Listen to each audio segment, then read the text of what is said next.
And welcome back to the channel. I don't know how well y'all can see this, but it is 60 degrees here in Tampa today.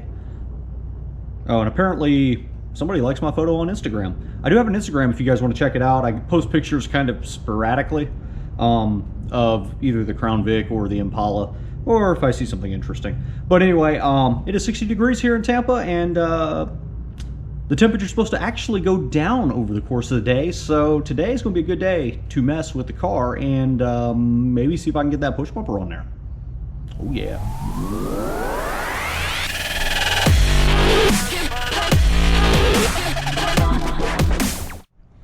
All right, so went ahead and installed the bumper.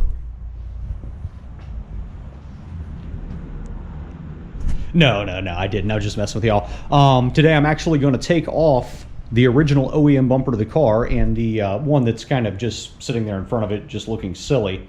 I'm actually going to measure and slice holes into probably somewhere in this-ish area and probably over here-ish somewhere, so that I can mount this bad boy right here.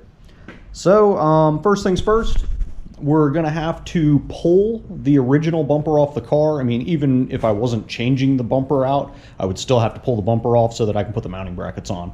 So we'll do a video first of Crown Vic bumper removal-ish. Yeah, you guys know what I'm saying. All right, so in order to get the bumper off, from what I understand, I'm going to have to take the headlight and the marker light out because there's some bolts hiding under here somewhere in order to take this thing off. I mean, just looking at the other bumper here, you can see there's a bolt here, and it looks like maybe a bolt there or a screw or something. And then there's some stuff down along in the bottom there that's going to have to come out. So, yeah, I guess we'll go ahead and take these lights out. See how aggravating that may or may not be.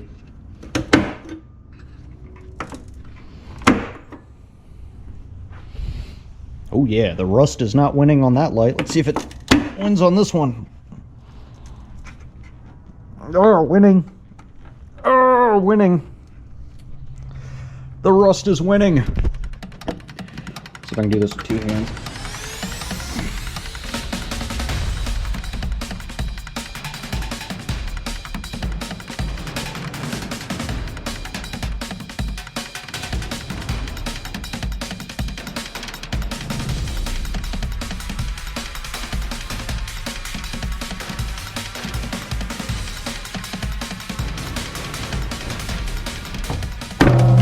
There it goes.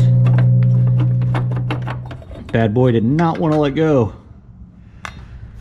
The other fun thing with my headlights is I've got little things like these little strobes that are tucked into my headlight assembly, so I got to be careful when I take this stuff apart, or else I might break things. And breaking things is not fun. Not good either. See, and then you discover little things like this, these little nests. Insects love nesting in these cars. I don't know why. It's just kind of annoying. If you let this thing sit for more than like a couple days, something will come and nest in it. It's just how it is. But anyway, let's see if I can find, I guess, a socket wrench that I can get to that with. All right, so as you can see, we've got the marker light out. I did take the headlight out. It's just sitting there in place, but I've got to take this bolt right here and this one over here. I don't know if these are bolts or screws, probably screws, but you all know what I'm talking about. And this is what I was talking about. These little bastards will nest anywhere. They just got little nests all over the flipping place. I don't know how old these things are. They could be really old or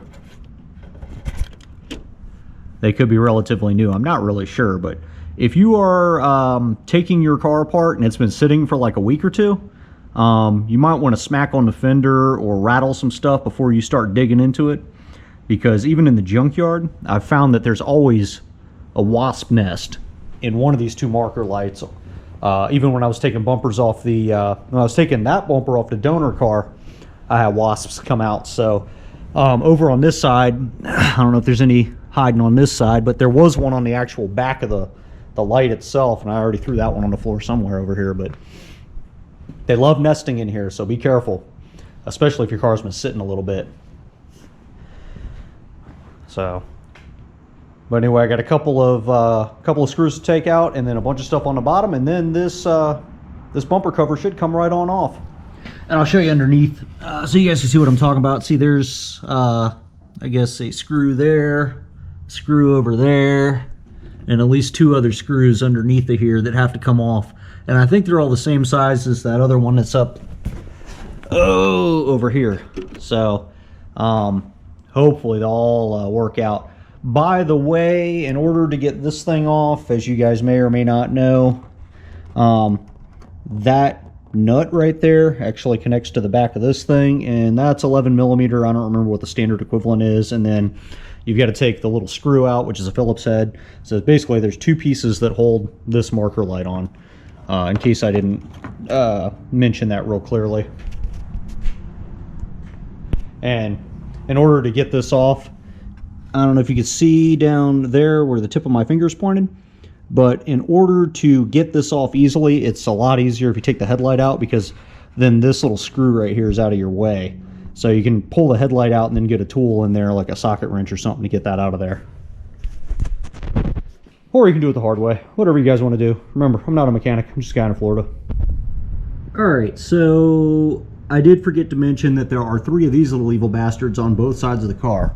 1, 2, and then 3, kind of in front of the tire. There is no easy way to get these off. There's a trim tool that you can use, but as you can see, the teeth on these things are so long that it's really hard to make these things come off without breaking them. So I said, screw it.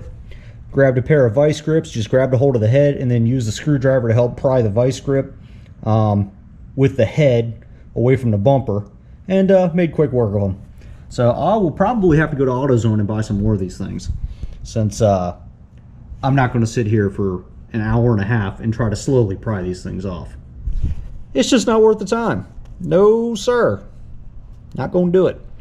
In case anybody's wondering, this little tiny guy right here is, I don't know if you can see that spinning around.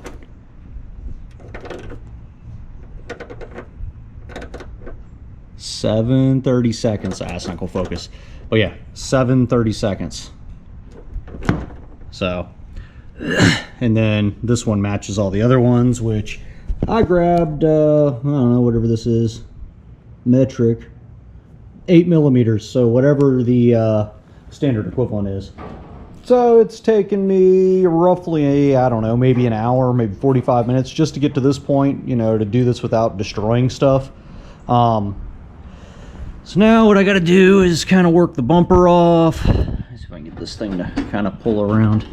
So as you can see, the bumper's pretty flexible. It's kind of rubbery, to be honest with you. Just got to be kind of careful with it and try not to break it. I think there's some clips on the bottom side that I got to pop. And then it should just hopefully slide right on out. So let's see.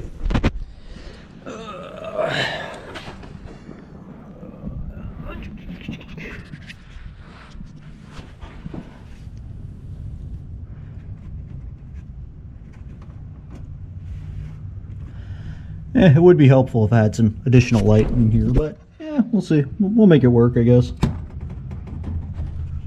You can see everything under here is loose. And I just got to figure out, I think there's a clip somewhere in this. There it is. Yeah.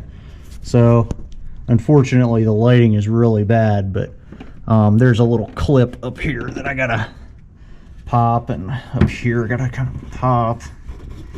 I don't know if I did this right. I don't know if there's any others, but let's see. Is there any others hiding up here? Oh yeah, there's one over here too.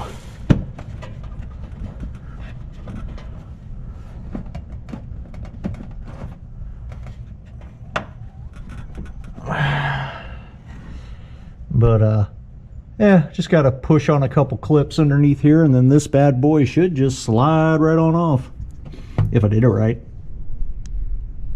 So since the video is really dark, what I've done is actually gone to the bumper that is off the car, and I want to show you guys these little tabs that I was trying to show you from underneath. So you're looking at the bottom of the bumper. There was a screw here, a screw here, a screw here, and a screw here holding this on from the bottom. So this is right where the ground is. So like if you hit a parking curb, this is what would rub. underneath, these are the tabs I was referring to. You see there's like a raised triangular piece here. These actually hook onto the structure of the car, and all you do is you press on them so that they kind of move away, and then you can push the bumper forward, and then the tab will go underneath. So there's one over here, one here, and there may be one over here, because this kind of looks like it might have been modified at some point. But so there might be a fourth one. Mine doesn't have that, but I wanted to show you guys what these tabs look like, because that part of the video is really dark. So there you go. Hopefully that helps out.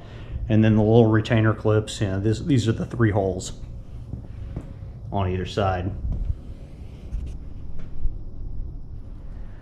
All right, guys, so if I did this right and I knocked all the clips loose like I'm supposed to, I should be able to slide this thing off. So we'll see if I did this right.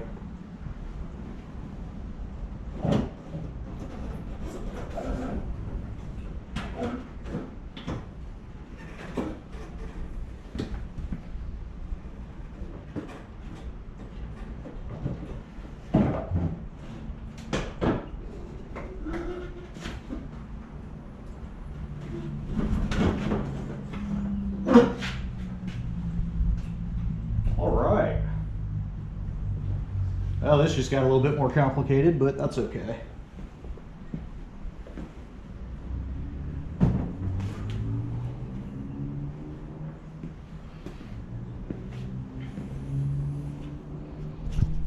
So, there we go.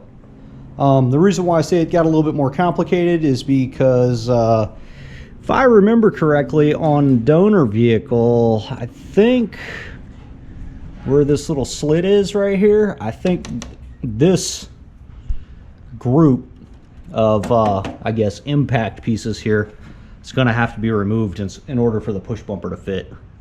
So yeah, that's going to be my next conquest. Anyway, there you go. There is how you remove a Ford Crown Victoria bumper. Lots of fun, lots of fun. And yeah, this is what makes your bumper a bumper, by the way. So if you see this stuff in here, it actually serves a purpose. This is what absorbs the impact when you bump into stuff. I don't remember what these things are rated for, but usually they're designed to take like 5 miles an hour with a little bit of give so that they don't cause any structural damage underneath. Yeah, it's the first time I've seen one of these fully intact. In the junkyard, usually these are all torn up and missing and gone and mangled, so I'm going to venture to say this thing has never even rear-ended anybody, ever, which is kind of cool. It's kind of nice to get that positive confirmation. Your car's been well taken care of. But now I got to figure out how to take a piece of that off on both sides, because the push bumper isn't going to just clamp to this real happily with the actual bumper in the way. But yeah, it's supposed to clamp onto this thing. So there you go. There is how you remove the bumper cover on a Ford Crown Victoria. Basically, you got 4 screws underneath the bumper, 3 plastic retainer clips, I guess, for a better, for lack of a better description, that hold the sides of the bumper on, and then 2 more little screws on each side that hold it on at the top, and then there are 4 clips underneath the top part of the bumper that you just have to push in, and then the whole bumper comes off. There you go.